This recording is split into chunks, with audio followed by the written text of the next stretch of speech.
आज पवित्र बुधवार। आज का विषय है अतिथि यीशु। यीशु मसीह सूली पर चढ़ाए जाने से पहले बेतानियाह में कोढ़ी शमौन के घर भोजन करने के लिए आमंत्रित थे। तभी एक स्त्री वहां आई। उसके हाथ में बहुत कीमती इत्र की एक शीशी थी। वो चुपचाप यीशु के पास गई और बिना कुछ कहे उस इत्र को उनके सिर पर उंडेल दिया। वहां बैठे कुछ लोग गुस्सा हो गए। उन्होंने उस स्त्री की आलोचना की, ये क्या बर्बादी है, इसे बेचकर गरीबों को क्यों नहीं दिया? लेकिन यीशु ने उन्हें कहा, उसे क्यों परेशान कर रहे हो? उसने मेरे लिए एक सुंदर काम किया है। फिर यीशु ने उस स्त्री के दिल को समझते हुए कहा, उसने मेरे दफन के लिए पहले ही मेरे शरीर पर इत्र डाला है।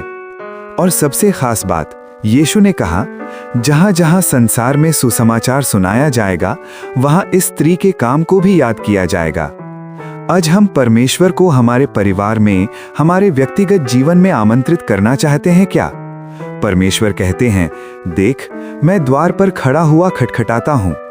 यदि कोई मेरा शब्द सुनकर द्वार खोलेगा, तो मैं उसके पास भीतर आकर उसके साथ भोजन करूंगा और वो मेरे साथ।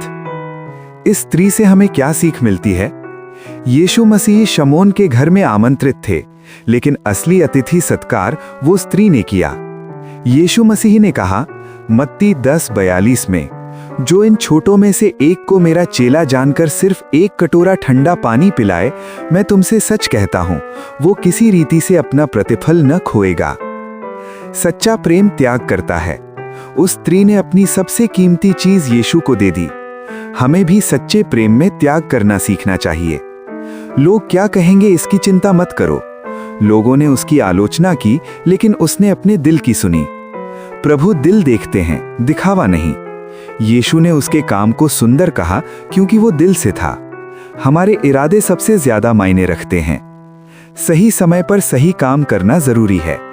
उस स्त्री ने समय रहते यीशु के लिए ये किया। वो स्त्री कुछ नहीं बोली, लेकिन उसका प्रेम बोल गया।